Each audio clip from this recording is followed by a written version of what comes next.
بسم اللہ الرحمن الرحیم۔ السلام علیکم معزز ناظرین، آپ سے ایک چھوٹی سی ریکویسٹ ہے کہ ویڈیو کو ضرور انت تک دیکھیں۔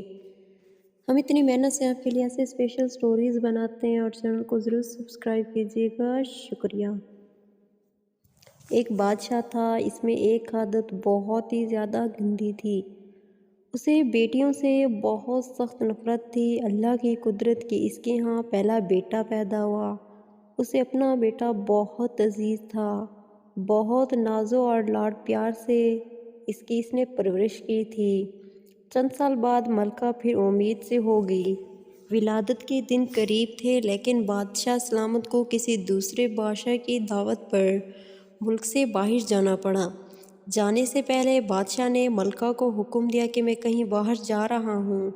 اگر میرے آنے سے پہلے ولادت ہوئی لڑکا ہوا تو ٹھیک، لیکن اگر لڑکی ہوئی تو اسے ہلاک کر دینا۔ بادشاہ چلا گیا۔ چند ہفتے بعد اس کے ہاں لڑکی کی ولادت ہوئی۔ اولاد ماں کو بہت پیاری ہوتی ہے۔ ملکہ رونے لگی کہ اے اللہ، میں کیا کروں؟ ولادت کے وقت ایک دائی موجود تھی جو ملکہ کی حالت زار دیکھ رہی تھی۔ اللہ نے اس کے دل میں رحم پیدا کیا۔ اس نے ملکہ سے کہا، اے ملکہ، آپ دل چھوٹا مت کیجیے گا، میں یہاں سب کے سامنے بچی کو ہلاک کرنے کے بہانے لے جاؤں گی، پھر میں یہاں سے اسے اپنے گھر لے جا کر پالوں گی۔ اگر آپ کسی طرح سے بچی کے خرچے وغیرہ بھیجتی رہیں گی تو آپ کی بچی خوشحال اور آسودہ ہوگی، وگرنہ مجھ غریب کو جو نصیب اسے اس سے پالنے کی کوشش کروں گی۔ ملکہ نے کچھ سونا چاندی زیور وغیرہ بچی کے واسطے تھما دیے۔ بچی کو اس کے حوالے کیا۔ محل میں یہ بات پھیل گئی کہ دائی نے بچی کو لے جا کر ہلاک کر دیا، جبکہ دائی نے شہزادی کو اپنے گھر لے جا کر نازو سے اس کی پرورش کر دی۔ جب بادشاہ اپنے سفر سے واپس آیا تو اسے یہی حوال سنایا گیا کہ آپ کے جانے کے بعد بچی کی ولادت ہوئی اور آپ کے حکم کے موجب اسے ہلاک کر دیا گیا۔ بادشاہ اپنی بدعادتی کے باعث خوش ہوا۔ دائی نے لوگوں کے سامنے شہزادی کو اپنی نواسی ظاہر کیا۔ کبھی کبھار بادشاہ سے چھپ چھپا کے شہزادی کو لاتی اور ملکہ اور اپنی بیٹی کو دیکھ کر اس کی ممتا کو کچھ قرار ملتا، اور وہ دائی کو سونا چاندی اپنی بیٹی کی نگہشت کے واسطے دے دیا کرتی۔ چونکہ شہزادی کی پرورش اچھے طریقے سے ہو رہی تھی، اس لیے خوب قد کاٹ نکالا۔ خوبصورت تھی ہی، اس لیے جوان ہوتے ہی دنیا کے سامنے شہزادی نہ ہوتے ہوئے بھی شہزادیوں کی طرح دکھنے لگی۔ ایک دن بادشاہ کی سواری شہر سے گزر رہی تھی۔ اس وقت شہزادی دائی بھی اسی راستے سے گزر رہی تھی۔ بادشاہ کی نظر شہزادی پر پڑی۔ پوچھا، یہ کون ہے؟ وزیر نے کہا، یہ اس بیچاری عورت کی نواسی ہے۔ بادشاہ نے حکم دیا، یہ مجھے بہت پسند آئی ہے، کل اس کے گھر میرے لیے رشتہ لے کر جانا۔ یہ حقیقت کا کسی کو پتہ نہیں تھا، اس لیے دوسرے دن وزیر، وکیل وغیرہ دائی کے گھر بادشاہ کے لیے اس کی نواسی کا ہاتھ مانگنے گئے۔ اب دائی کے آسان خطا ہو گئے کہ یا اللہ، اب کیا کروں؟ اس نے صاف انکار کرتے ہوئے کہا، میں غریب ہوں، میری نواسی بادشاہ کے لائق نہیں، اور نہ ہی بادشاہ کا کسی غریب سے رشتہ جوڑنا میچ ہے، اس لیے دوبارہ اس سلسلے میں میرے گھر مت آئیے گا۔ بادشاہ خود تو نہیں آیا، لیکن دائی کے گھر رشتے کے لیے بہت سے بندے بھیجے۔ سب نے دائی کو بہت منت سماجت کی، لالچ دیے، دھونس دھمکی دی، لیکن دائی ٹس سے مس نہ ہوئی۔ تب بادشاہ نے حکم دیا کہ دائی کو پکڑ کے خوب سزا دو تاکہ وہ رشتے کے لیے مان جائے۔ سپاہی دائی کو پکڑ کر بادشاہ کے سامنے لائے اور انہوں نے اسے خوب کوٹ کوٹ کر پیٹنا شروع کیا۔ سپاہی نے دائی کو کپڑے کی طرح نچوڑ کے رکھ دیا۔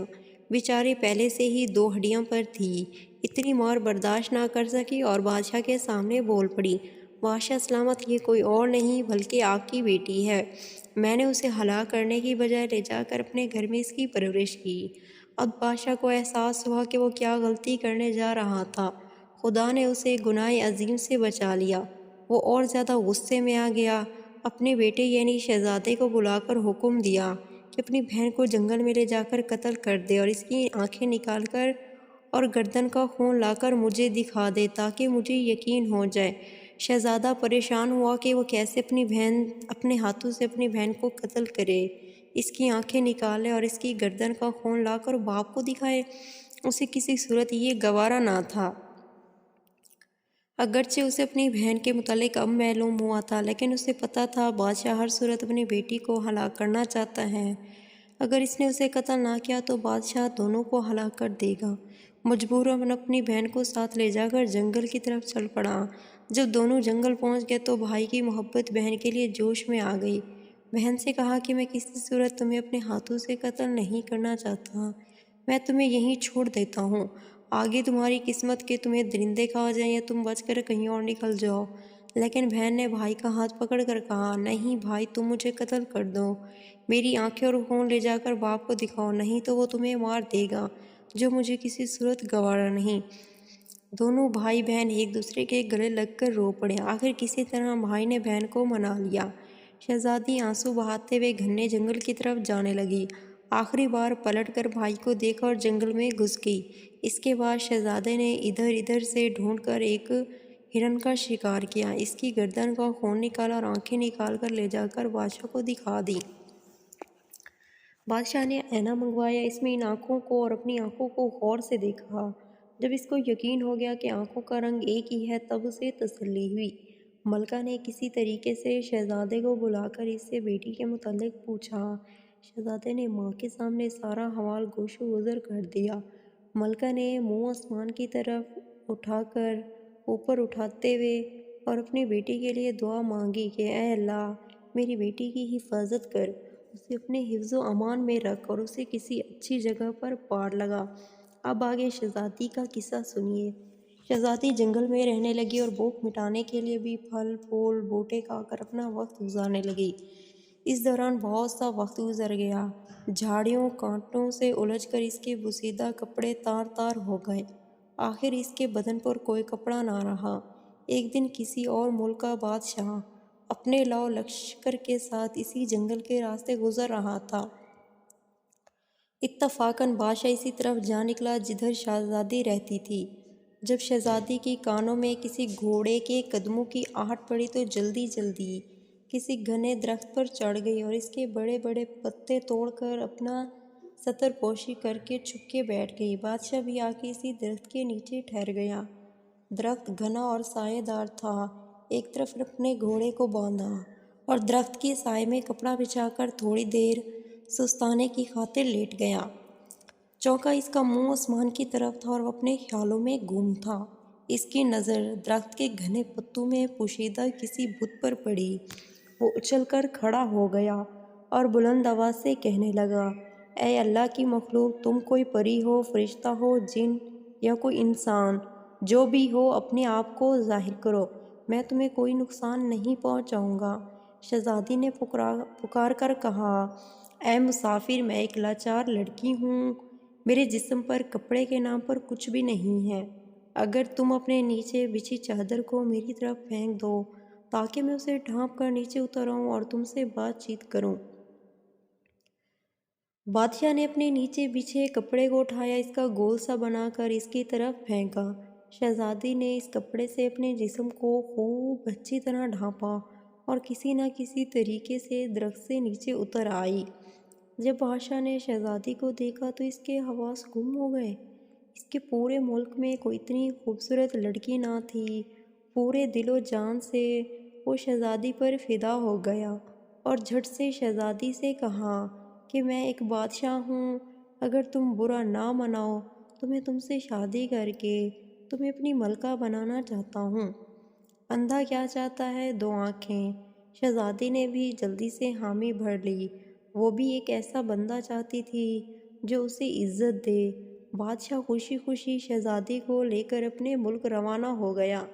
اپنے ملک پہنچتے ہی بادشاہ پہلے وزیر کے گھر جا پہنچا اور اسے کہا کہ ایسا سمجھو یہ تمہاری بیٹی ہے، کل میں رشتہ مانگنے آؤں گا اور شادی بیاہ رچا کر اپنی امانت یہاں سے اپنے محل لے جاؤں گا۔ وزیر نے ادب بجا کر کہا، بادشاہ سلامت، آپ پوری طرح سے تسلی رکھیے، یہ آپ کی امانت ہے اور میری بیٹی، جب آپ کا دل چاہے اسے بیاہ کر لے جائیں۔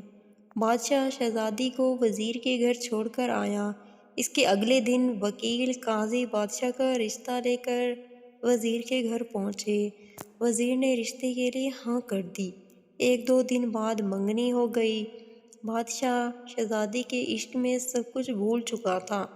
جلد ہی شہزادی کا پیغام بھیجا شہزادی سے شادی کرنے کے لیے، اور شہزادی کو بہا کر اپنے محل لے آیا۔ بادشاہ اور شہزادی اپنی شادی سے بہت زیادہ خوش تھے۔ اس دوران بادشاہ نے شہزادی سے اس کے متعلق کچھ بھی نہ پوچھا تھا۔ چند سال بعد جب اس کے ہاں بیٹے کی ولادت ہوئی تو بادشاہ بہت زیادہ خوش تھا۔ اس نے شہزادی سے جو اب ملکہ بن گئی تھی پوچھا، اب جب کہ اللہ نے ہم دونوں کو اولاد نرینہ سے نوازا ہے، تم اب ایک بیٹے کی ماں بن گئی ہو، اب مجھے بتاؤ کہ تم کون ہو، کس کی بیٹی ہو اور کس جگہ سے تمہارا تعلق ہے۔ شہزادی نے کسی طریقے سے بادشاہ کو ٹال دیا۔ ماہ وہ سال گزرتے چلے گئے۔ بادشاہ کے ہاں دوسرے بیٹے کی بھی ولادت ہوئی۔